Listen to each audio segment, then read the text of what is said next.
الرحیم الحمد للہ رب العالمین والصلاة والسلام علی سید الانبیاء والمرسلین محمد بن عبد اللہ الامین وعلى آلہ واصحابہ وازواجہ وذریاتہ واہل بیتہ وسلم تسلیما کثیرا کثیرا اما بعد اعوذ باللہ من الشیطان الرجیم بسم اللہ الرحمن الرحیم یوصیکم اللہ فی اولادکم للذکر مثل حظ الانثیین فإن كنا نساء فوق اثنتين فلهن الثلث إلى آخر الآية.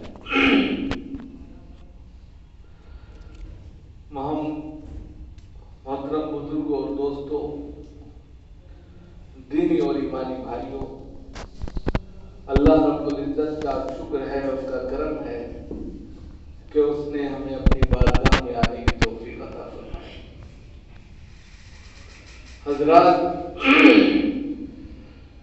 آپ کے سامنے گزشتہ ہفتے ایک سماجی مدعے پر بات ہوئی تھی، اور سماج میں سب سے اہم جو مسئلہ درپیش رہتا ہے وہ شادی بیاہوں کا رہتا ہے، اور اس کا کریز بھی ہے. اسی پر بات کی گئی تھی اور جس میں بہت سے پہلو آپ کے سامنے رکھے گئے تھے. اسی کا ایک اور پارٹ ہے وراثت. عام طور پہ سماج میں وراثت کا کوئی تصور نہیں ہے. گویا کہ وراثت کو انسان بھول گیا ہے، وہ جانتا ہی نہیں کہ وراثت میں کوئی چیز ہے، اس کو کس طریقے سے تقسیم کیا جائے گا. اگر ہم نے ایک بات کہی آپ کے سامنے، جہیز نہ لینا، جہیز لینا خراب بات ہے، تو وہیں یہ بھی چیز ذہن میں ہونی چاہیے کہ وراثت بھی اس کا دوسرا بدل ہے. جہیز لینا اور دینا یہ اسلام کے اندر انتہائی برا عمل سمجھا جاتا ہے، اچھی بات نہیں. لیکن فی نفسی لڑکی کا جو وراثت میں حصہ بیٹھتا ہے وہ اس کا بنیادی حق ہے. اس کا لینا اور دینا یہ شرعی نقطہ نظر سے ایک بہترین عمل ہے جس کو سب نے بلا دیا، کوئی جانتا ہی نہیں. جتنی تقریریں ہوتی ہیں عام طور پر سماجیات پر، جب بھی کوئی بھی مقرر بولتا ہے تو سب سے زیادہ وہ انہی باتوں پر زور دیتا ہے کہ سماج میں غلط رسم و رواج جو پھیلی ہوئی ہیں اس سے کنارہ کشی کی جائے، بچا جائے، اور غلط رسم و رواج کے ساتھ ساتھ جو جہیز کی پرمپرا چل گئی ہے، یا لین دین بہت ہونے لگا ہے، یا غلط دوسری تمام رسومات ادا کی جاتی ہیں جس میں بہت سا روپیہ پیسہ خرچ ہوتا ہے، یہ سب کل عدم کر دینی چاہیے. بہت اچھی بات ہے. لیکن وہیں اس کا یہ پارٹ بھی بہت خوبصورتی کے ساتھ میں پیش کرنا چاہیے کہ جہاں آپ جہیز کو نیگلیکٹ کرتے ہیں، جہیز کو لینا دینا منع کرتے ہیں، اور یہ اچھی بات بھی نہیں ہے، ہم بھی اس سے متفق ہیں، لیکن فی نفسی وراثت ایک ایسی چیز ہے جو شریعت کے نقطہ نظر سے اس کا لاگو کرنا اور اس کو اپنے درمیان برابر تقسیم کرنا یہ اس کا بنیادی حق ہے. لہذا جہاں اس طرف توجہ دی جائے وہاں اس طرف بھی توجہ دی جائے کہ وراثت کیا ہے، اس کا صحیح حصہ کیا ہے، اور کس طریقے سے وراثت تقسیم کی جائے. اگر صحیح معنوں میں وراثت صحیح طریقے سے تقسیم کر دی جائے تو جہیز کا کانسیپٹ ختم ہی ہو جائے، پھر جہیز ہے ہی نہیں. سمجھ لیجیے بہت سے گاؤں دیہاتوں کے اندر جہیز کی جو پرمپرا چلی ہے اور جو بہت سارا لین دین ہے وہ صرف اسی بنیاد پر ہے کہ ایک دفعہ دے دیا بس ختم. گویا کہ آپ نے اس کا بنیادی حق مان لیا، چاہے وہ بیٹی ہو، بہن ہو، یا جو ہے किसी भी नुक्ते नज़र से वो शरीयत के नुक्ते नज़र में आकर विरासत में हिस्सा पाती है। अगर हम विरासत में सही तकसीम रखते हैं तो फिर किसी भी तरीके से हमें इतने ज्यादा तौर पर शादी हाल सजाने की जरूरत नहीं है, इतना रुपया पैसा बहाने की जरूरत नहीं, सबको खुश करने की जरूरत नहीं,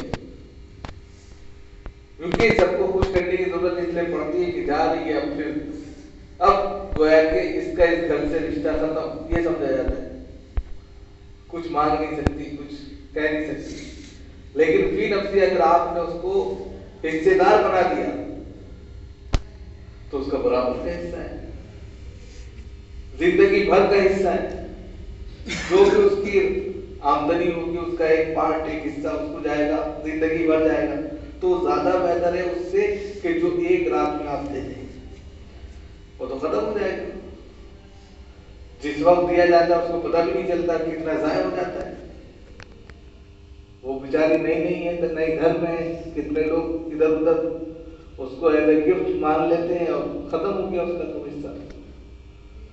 अब आगे की जिंदगी कैसे गुजरे, आगे वो किस मुंह से जो है, अब इस वजह से भाइयों से रिश्ता बना रहे, घर वालों से रिश्ता बना रहे, अब वो डाउन है, हर चीज में हाँ मिला रहे, ठीक है।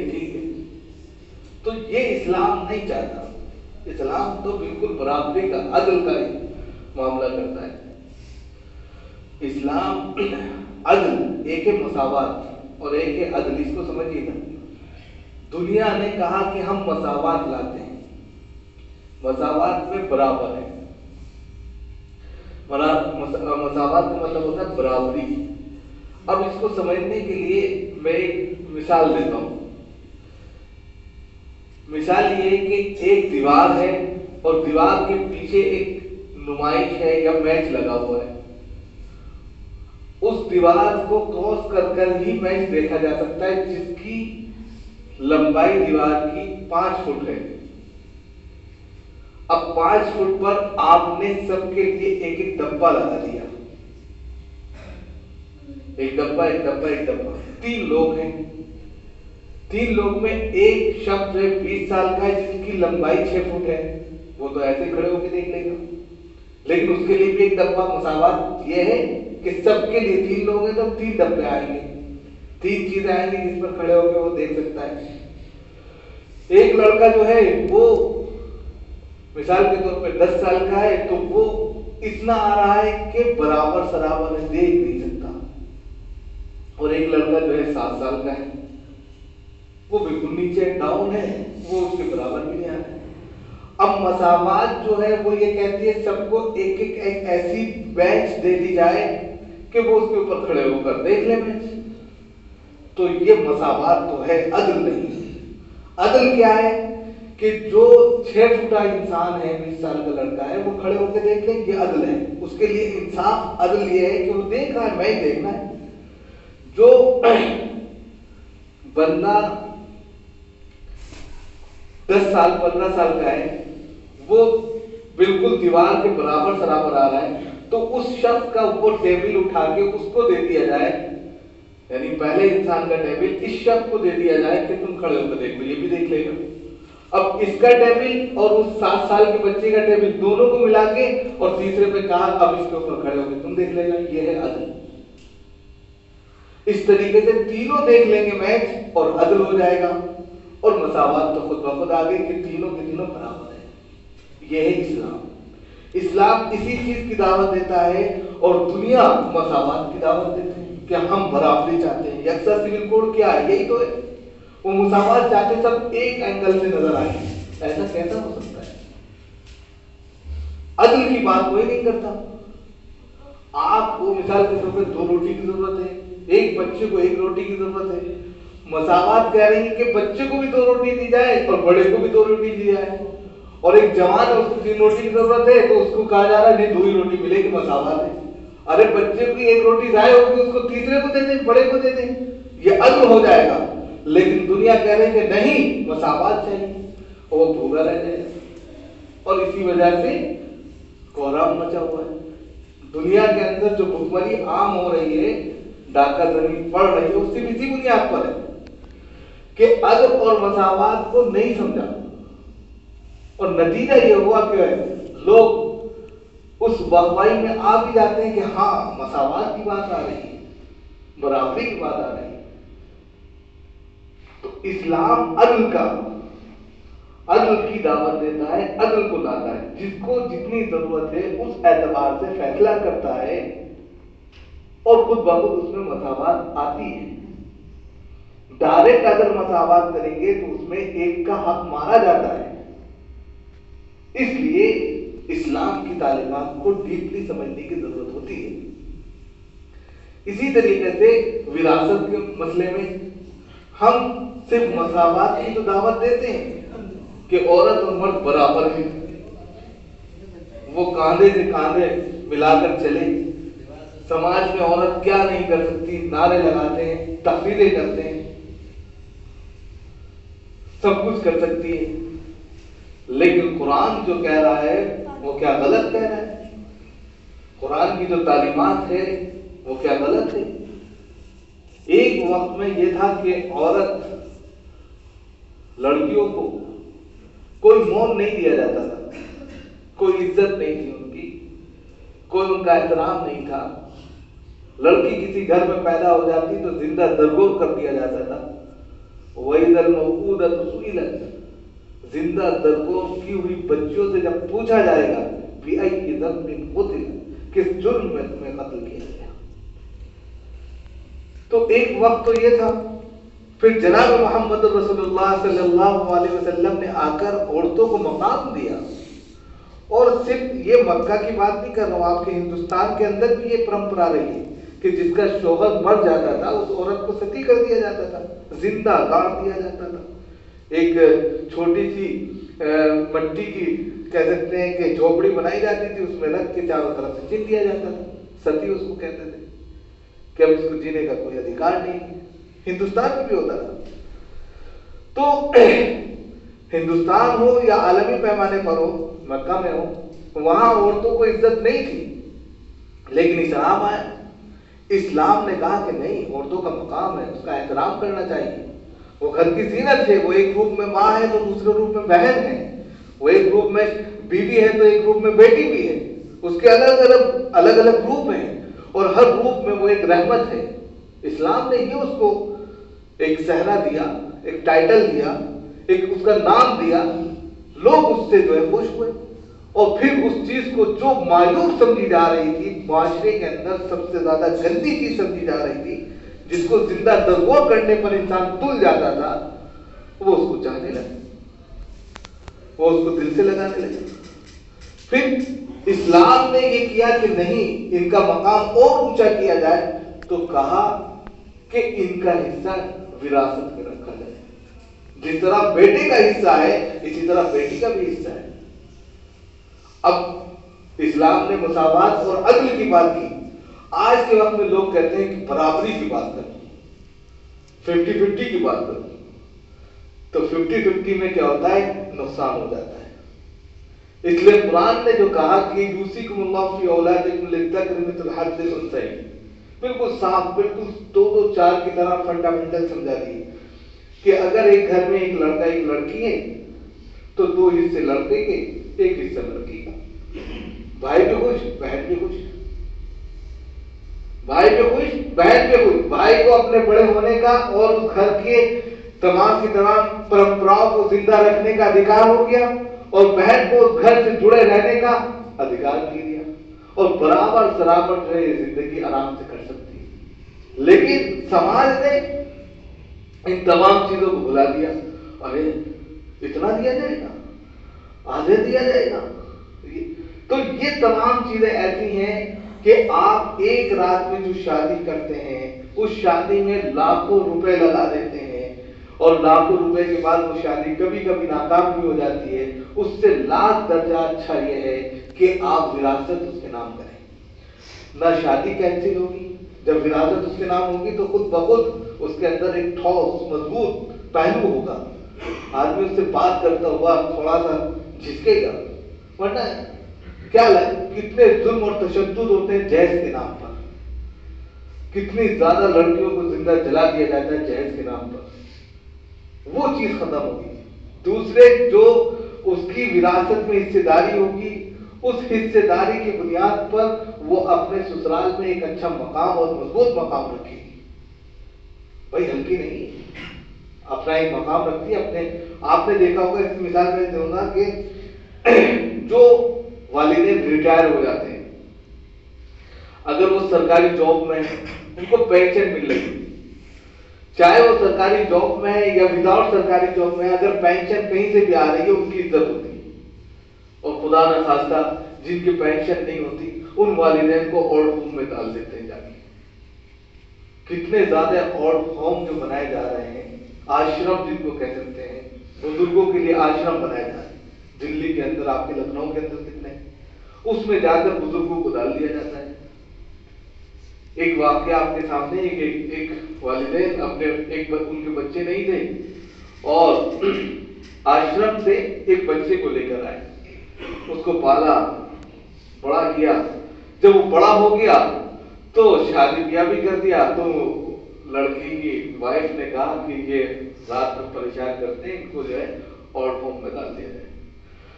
अब वो उनको सुबह लेकर आश्रम पहुंचे। पहुंचने के बाद में उनको वहीं जहां से उस बच्चे को उन्होंने लिया था उसी आश्रम में छोड़कर आ गए। तो जिससे उन्होंने लिया था वो उनसे पहली मुलाकात हुई, तो वो दोनों आपस में मिल के बड़े खुश हुए। तो ये लड़का समझ नहीं पाया, कहने लगा ऐसा भी। तो दोबारा चला गया, फिर आया, कहने लगा आप मेरे पापा को कैसे जानते हैं, वालिद साहब को कैसे जानते हैं? कहने लगा मैं उस वक्त से तुम्हारे वालिद साहब को जानता हूँ जब से ये तुम्हें लेकर यहाँ से गए थे। उसके पैरों से जमीन निकल गई कि पूरी जिंदगी उन्होंने इस तरीके से मेरे साथ काटी कि मैं नहीं का बेटा हूं और आज मैं उनके साथ क्या अमल कर रहा हूं। तो ये ऐसे वाकयात हैं, समाज के दिल दहला देने वाले वाकयात हैं, इबरत वाले वाकयात हैं। हम इनसे इबरत नहीं हासिल करते। अगर इनसे इबरत हासिल की जाए तो जिंदगी आसान हो जाए। और आसानी के लिए कुरान, शरीयत, अहकाम और जो पैगामात है खुदाबंदी है जनाब मोहम्मद रसूलुल्लाह सल्लल्लाहु अलैहि वसल्लम लेकर आए, उनको अगर अपने लिए, अपनी जिंदगी के लिए नमूना बना ले, आइडियल बना ले, तो जिंदगी आसान हो जाए। हर एतबार से हर चीज में आसानियां पैदा होती चली जाए। हमने उन तमाम चीजों को छोड़ दिया, शरीयत को छोड़ा, उसके पैगामात को छोड़ा, अहकामात खुदाबंदी को छोड़ा, तमाम चीजों को निगलेक्ट करके दुनिया की परंपराओं में लग गए और जो दुनिया कर रही है वैसे करने लगे।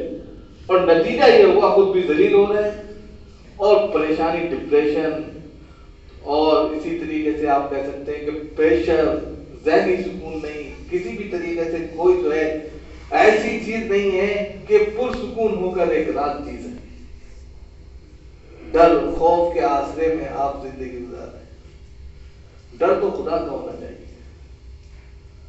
जब डर खुदा का होगा तो फिर देखिए कि जिंदगी पुरसुकून हो जाएगी, गलत कदम नहीं उठेगा। हदीस में आता है इत्तक़िल्लाह हैसु मा कुन्ता व अत्बिइस सय्यिअतल हसनता तमहुहा व ख़ालिक़िन नास बिखुलुक़िन हसन। अल्लाह से डरो। पृथ्वी पर, इस जमीन पर, जिस खित्ते में भी हो, अल्लाह से डरते रहो। बिल्कुल इत्तक़िल्लाह हैसु मा कुन्ता, जिस जगह पर भी हो, दुनिया के जिस इलाके में, मस्जिद में बैठे हो, मस्जिद के बाहर बैठे हो, चाय पर, किसी भी जगह, जमीन तो अल्लाह की है ना, अल्लाह की इस जमीन, इस धरती के किसी भी हिस्से और कोने में बैठे हो, अल्लाह से डरो। अब जब ये कह दिया अल्लाह से डरो, तो इंसान का हाथ भी है ना गलत नहीं उठ सकता। एक चाय की चुस्की लेने के लिए भी 100 बार सोचेगा, भाई ये उसका हक नहीं मारना चाहिए। अगर मैं 2 चाय पी रहा हूं तो मेरा भाई ने सुबह से एक चाय नहीं पी तो उसके लिए भी एक चाय लेके आएगा। बिल्कुल मामूली चीज के अंदर भी उसका ज़हन वहां चला जाएगा। और जब अल्लाह का खौफ ही नहीं होगा, डर ही नहीं होगा, तो पूरी पूरी जायदाद को हड़प लेगा। उसके बावजूद कहेगा अरे उसने मेरा ही हिस्सा हड़प रखा है, उसने मेरा ही सारा माल ले लिया है, रोता फिरेगा, और उसके इस आरज़ू और तमन्ना को कोई नहीं भर सकता। अगर उसके पास खजाने आ जाए, सोने के पहाड़ उसको मिल जाए, एक नहीं दो दो मिल जाए, तब भी उसकी हवस की खोपड़ी तीसरे की तरफ बढ़ जाएगी। हदीस में आता है कि अगर किसी को सोने का पहाड़ दे दिया जाए तो वो तमन्ना करेगा तो हो जाए, और उसकी हवस की खोपड़ी को सिर्फ कब्र की मट्टी ही भर सकती है, इसके अलावा कुछ नहीं भर सकती। तो ये तो खोपड़ी जो है, हवस की खोपड़ी है, तमन्ना और आरज़ू इसके अंदर बढ़ती रहती है, आती रहती है, एक नहीं दो, दो नहीं तीन, चार नहीं पांच, बढ़ रहा है इंसान। लेकिन फी नफ्सी खाता तो रोटी है, पैसे तो खा नहीं लेते, खाने के लिए वही दो रोटी है, थोड़ी सी सब्जी है, अमीर भी वही खा रहा है, गरीब भी वही खा रहा है, सिर्फ नंबर पड़े हुए हैं वो भी अकाउंट के अंदर। नेकियां है कि नहीं है, ये असल है। आज के वक्त में समाज में नंबरों का खेल चल रहा है कि हमारे अकाउंट में नंबर कितने बढ़ गए, जीरो कितनी लग गई, लेकिन नामे अमाल में क्या है क्या नहीं है इसकी कोई फिक्र नहीं। कि हमारे नामे अमाल में ऐसा भी कोई अमल है जिसकी वजह से अगर हम फंस जाए तो उसका वास्ता देके निकल जाए। अल्लाह, जैसे बनी इस्राइल में एक वाक्य आया, एक 3 शब्द फंस गए थे गार में, बिल्कुल वाक्य खत्म कर दी, तो उन्होंने कहा अल्लाह अब तो हम मर जाएंगे। सबने कहा कि अपने अपने उस अमल के जरिए से अल्लाह से दुआ करो जो तुमने सिर्फ अल्लाह के लिए किया। उन्होंने फला फला दुआ की, हट गई।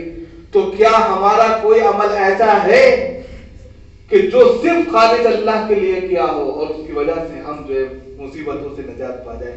हम सबको खुद अपने गिरबान में देखना है। अल्लाह ताला हम सबको अमल